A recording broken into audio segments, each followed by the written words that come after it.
You spoke until the mirror cracked, not from volume, but from the weight of certainty, every sentence a hammer, every definition a blade. She was still when you began, soft, listening. But as you explained her feelings, her memories, her own silence, her eyes stopped blinking, not in agreement, not in awe, in withdrawal, as if the soul had stepped backward to avoid contamination. The more you described her, the less she existed. You never saw the moment it happened, that flicker behind her gaze where curiosity died. Not fear, not disagreement, just erosion, a quiet, surgical vanishing. The words piled up like snow over a grave you didn't know you were digging. And when she smiled at the end of it all, it was the smile of a hostage who'd realized her captor needed applause more than power. She didn't leave you because you were wrong. She left because you needed to be right. If this whisper already knows, you let it echo. Like the video. Leave your shadow in the comments. Subscribe and stay near the silence. You thought you were being noble when you dissected her thoughts, like a surgeon in a white coat. You approached her mind with tweezers made of certainty. You labeled the twitch in her eye, the pause in her voice, the hesitation in her hand. You named her fears before she confessed them. You traced her patterns with the arrogance of a man who believes understanding is the same as loving. But you never noticed the moment her mirror went dark. At first, she reflected you because she wanted to be seen. Not fully, not in some textbook precision, but in the way storms like to be watched from a window, with awe, with surrender, with quiet fear. But you mistook mystery for a puzzle. You turned her complexity into a thesis. You interpreted her laughter, translated her silences, rewrote her longings until she could no longer recognize her own face in your eyes. She didn't interrupt. That was the tragedy. She let you go on. She nodded at the right times. Her smile curled like a ribbon tied to the handle of a coffin. You thought you were winning her trust. You were burying it. The man who explains everything builds a mausoleum, not a relationship. Every theory you offered was a brick, every diagnosis, a lock. You weren't searching for her. You were building a prison shaped like your need to be the one who knew. And when she finally stopped replying, it wasn't defiance, it was disappearance. There is a moment when a woman's soul unplugs itself, not from hate, but from exhaustion. It doesn't scream, it doesn't beg. It drifts backward like a retreating tide, quietly, irrevocably. She may still sleep beside you. She may still answer your texts. She may still kiss you with lips that taste like memory. But she's gone, not out of the room, out of reach. And still, you explain. You explain the distance as moodiness. You explain her coldness as trauma. You explain her body as a symptom, her gaze as a code. You think if you name it all, it can't leave you. But you've confused understanding with possession. You've turned insight into intrusion. The more you analyze, the less she exists. Because a woman is not meant to be solved. She is meant to be encountered. But encounter requires surrender, and you've built your entire manhood on invincibility. You wanted to be the strong one, the anchor, the lighthouse. But you became the interrogator instead. Every time you labeled her emotions, you violated their right to breathe.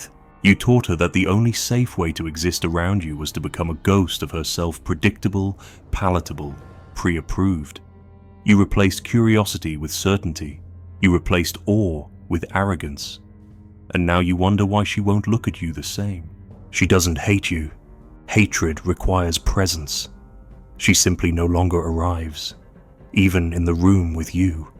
Her attention is elsewhere. Her responses are delayed. Her eyes flicker like someone remembering a dream they haven't yet escaped.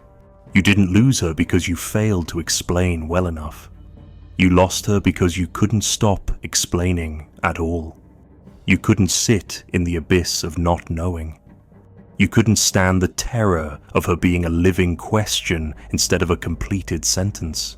She once wanted to tell you her secrets, but you kept unwrapping her too fast. You mistook nakedness for closeness, confession for conquest. You devoured her mystery to feel safe, and she starved. She gave you signs. They were subtle, a missed heartbeat during your monologues, a sudden silence after your brilliant interpretations, the way she touched your arm while looking away. These were not moments of agreement. These were withdrawals. These were the soul's escape routes disguised as affection, but you didn't see them. You were too busy winning the argument inside your own skull. And now you ask yourself, why doesn't she open up anymore? Because the last time she did, you dissected her. Because when she cried, you offered her a theory. Because when she paused to find her words, you filled the silence with your own. Because when she gave you vulnerability, you gave her logic. She doesn't need you to define her sorrow. She needs you to sit inside it. And you've never learned how to sit. You only perform. You perform intellect. You perform empathy. You perform understanding like a stage actor who thinks emotion is best delivered through lines rehearsed in front of a mirror. But she was never the audience. She was the flame, and you smothered it with your wet blanket of insight.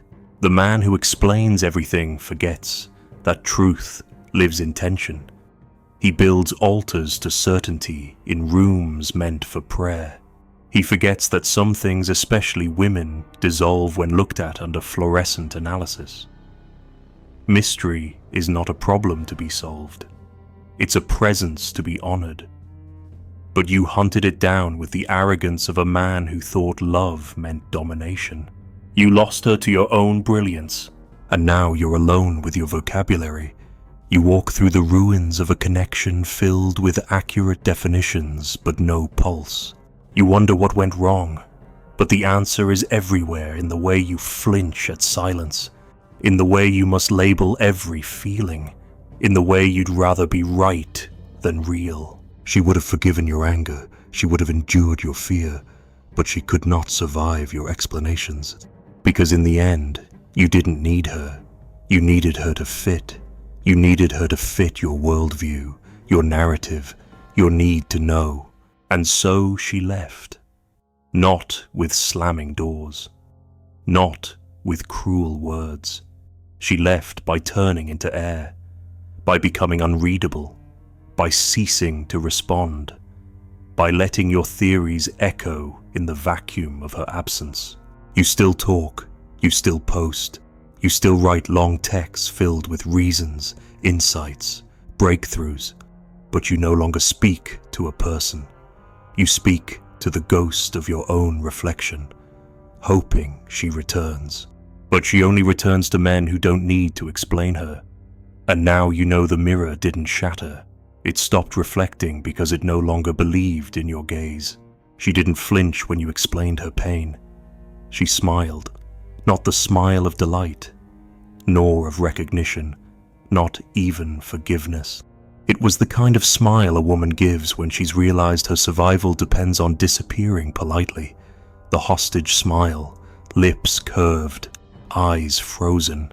She wasn't being understood, she was being managed. Your empathy had edges. Your concern came with conclusions, and your love arrived with a clipboard. She smiled because escape required performance, because your need to be the good man was more dangerous than your mistakes, because the moment she resisted your version of her, you became wounded. Not obviously, no raised voice, just the subtle tightening of your gaze, the sharpening of your tone, the cold insistence that you were just trying to help. And so she performed safety not for herself, but for you. You didn't see the way she folded herself inward after your kindness, how your words claimed to care, yet sought submission. You wanted a woman who would unfold her soul, but only if it resembled something you could quote back to yourself. And when she trembled, when she faltered, when her voice broke, you responded not with presence, but interpretation. She smiled then, too, because women learn early that truth can be dangerous in the hands of a man who thinks he means well. That to push back is to invite punishment not always physical, but psychological, rhetorical, existential. She's been corrected before. She's been cornered by compassion. She's been taught that a man who thinks he knows her is more powerful than one who never looked. So she smiled. You called her smile sweet. You called her gentle. You praised her softness. You never asked what it cost her. Behind that smile was a calculation, not deceit defense. She learned to give you what you needed so she could keep what was hers. The less you saw of her, the safer she became. You mistook surrender for safety, agreement for love, and politeness for intimacy. She gave you access to her words but not her soul, and you called that closeness. You do not realize how often a woman must shrink to survive a man's intellect. You thought you were making space, but your presence was too loud. Your certainty filled every corner of the room. She never said no. She just stopped breathing fully. And still, you thought you were the safe one. You asked her deep questions. You shared insights. You offered wisdom. But wisdom isn't real when it serves your own comfort. You gave her the illusion of being seen while making sure what you saw never contradicted what you already believed. And she knew. She always knew. That's why she smiled. You thought that smile meant you were winning her over. It was the opposite. It was the final act before retreat. She had already decided what parts of herself to lock away. She knew which emotions to bury, which truths to sanitize. She became the performance you rewarded. You kept talking about how honest she was, but you never noticed the silence swelling behind her eyes. Because honesty isn't just what's said, it's what's withheld, and she withheld herself completely, precisely because your explanations left no room for contradiction. You built a stage, she became the actress. You applauded her transparency. She collected the applause like armor. This wasn't intimacy. This was strategy. She had to smile, nod, reward your insight, because to challenge it would have meant collapse not of you, but of your self-image. And women know what happens when a man's self-image is threatened. You don't rage. You rationalize. You reframe. You begin to explain her resistance as dysfunction, her discomfort as immaturity, her truth as fear. So she kept smiling, because you needed her to. You never realized that the safest place in your presence was in authenticity, that you had created a dynamic where honesty felt like danger. You kept encouraging her to open up but punish the parts of her that didn't flatter you. Your interest was conditional, your love interpretive, your safety theatrical. You saw yourself as the protector, but she was the one protecting you from her disappointment, from her boredom, from her truth. And that's the irony. The more you tried to prove you were the man who understood women, the more she had to hide the parts of herself that contradicted your narrative. And so, again, she smiled. That smile is what you now replay in your mind, in the aftermath. You remember it as tenderness, but if you really look, really remember, you'll see it now for what it was. A shield, a white flag, a quiet surrender not to you, but to the impossibility of being known by you. You never heard her scream, because she never needed to. The silence was enough. The smile was enough. Women rarely shout when they're leaving. They just begin to vanish. First, emotionally, then sexually, then conversationally, and finally, physically. By the time you notice she's gone, she's already been missing for months. And you still explain her departure. You say she wasn't ready. You say she was afraid. You say she had intimacy issues. You never say, I made it unsafe for her to be real, because that would break you. That would demand the one thing you never learned to do: sit in silence, naked, with the possibility that you are the reason someone performed love while planning their exit. You call her manipulative now. You say she faked it. But who taught her to? Who rewarded the performance? Who punished her silence with pressure to speak? Who offered empathy as long as it fit the script? She didn't betray you. She adapted to you. And adaptation is not intimacy, it's survival. You don't build love on adaptation, you build trauma scripts, you build polite hostages, and then you wonder why the connection dies even while the conversation lives on. You remember her fondly. You still read her old messages, play her voice in your head like a lullaby. But you remember her performance, not her presence, because you never got her presence. You got her protection. You got her compromise. You got the version of her that smiled while suffocating. And you want her back, but she can never return to the same stage. She's not smiling anymore, and that terrifies you.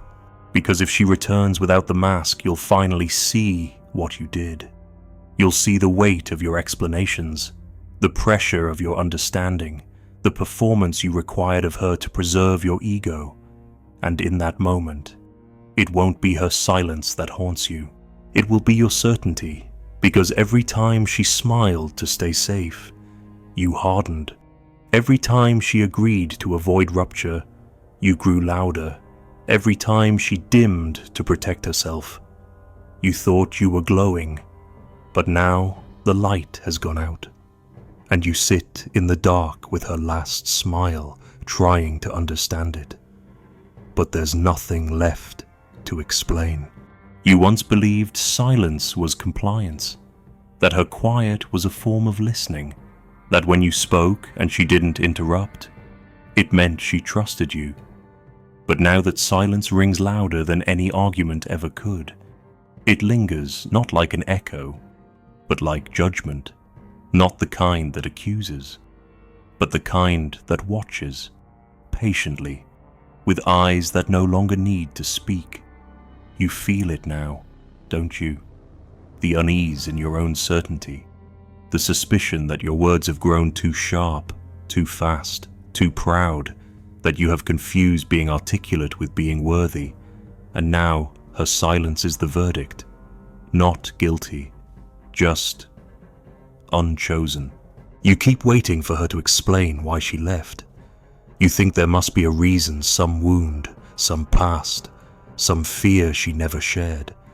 You imagine her inability to stay was about her own chaos, not your order. But what if the truth is worse? What if she left because of everything you did right? The tone-perfect sympathy, the flawless theories, the intelligent sensitivity. What if the perfection itself was the violence? She needed breath. You gave her answers. She needed room. You offered insight. She needed to be unknown, unwrapped, undiagnosed. But you dissected her mystery until it bled reason.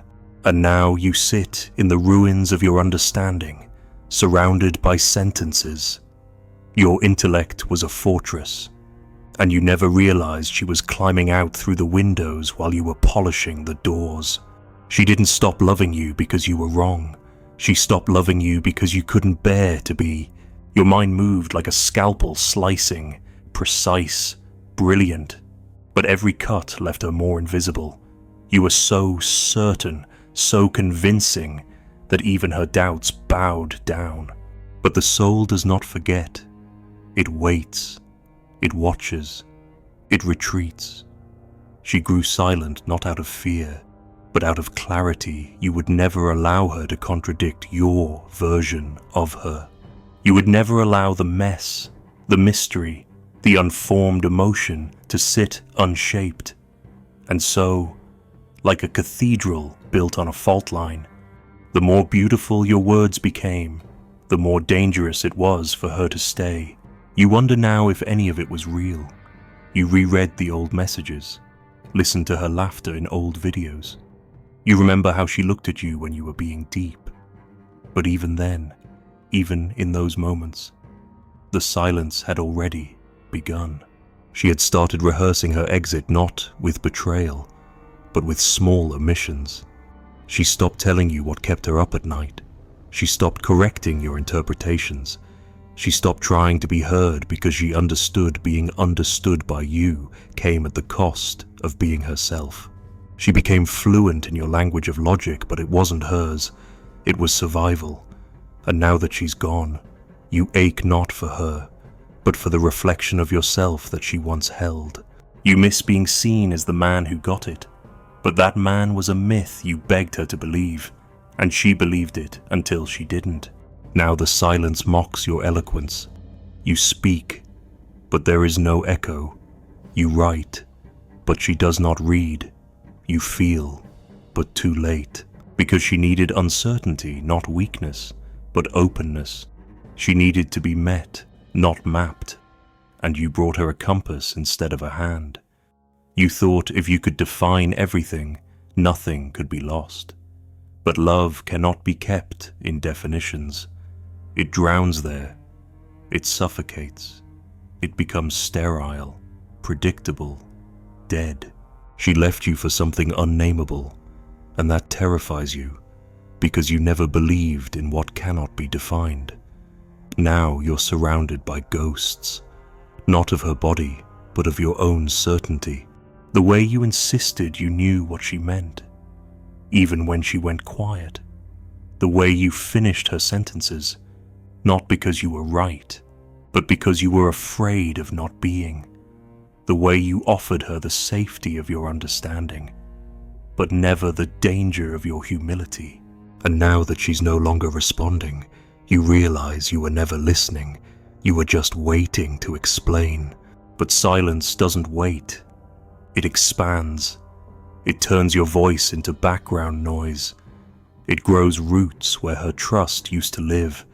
It makes a home in the spaces where you once believed words would save you. And now all your brilliance, all your insight, all your emotionally literate reflections are useless because there's no one left to hear them. She's not punishing you. She's protecting herself from the man who cannot let the unknown remain unknown. She is not angry. She is finished. And in that finality, your world collapses, because for the first time, you cannot argue. There is no text to reply to, no sigh to decode, no posture to reframe. She is not a concept anymore. She is absence, and absence does not negotiate. You replay the last moments, the last words, the tone of her voice. You wonder if you missed a sign. You wonder if she ever truly loved you, or if she was only ever studying how to disappear without making you feel small. And that is what haunts you, not her absence, but the silence that preceded it. The warning you ignored, the stillness that warned, I will not stay where I cannot exist. You thought she needed your protection, but the truth was more brutal. She needed your uncertainty. She needed the moment when you would stop performing and start being. But that moment never came. You couldn't stop explaining long enough to feel her slipping. And now, too late, you are silent. You sit in the ruins of a connection that died with applause still in your mouth. And the only thing louder than your longing is the certainty you still carry, useless and sharp, like a key to a door she already sealed from the inside. You still imagine running into her, saying the right thing, explaining that you finally understand, that you've changed, that you know now why she left. But she doesn't need your insight. She needed your absence. And she got it not because you were gone, but because you were never truly with her in the first place. So now, every time you speak, a part of you wonders, who am I talking to? Because the woman you once explained has vanished. And all that remains is the silence that no longer waits for you. There is a room you still visit in dreams. Her coat still hangs there. Her mug still rests on the counter. A book lies open on the bed, unread, unfinished. The window is open. A breeze moves the curtain, but nothing else stirs.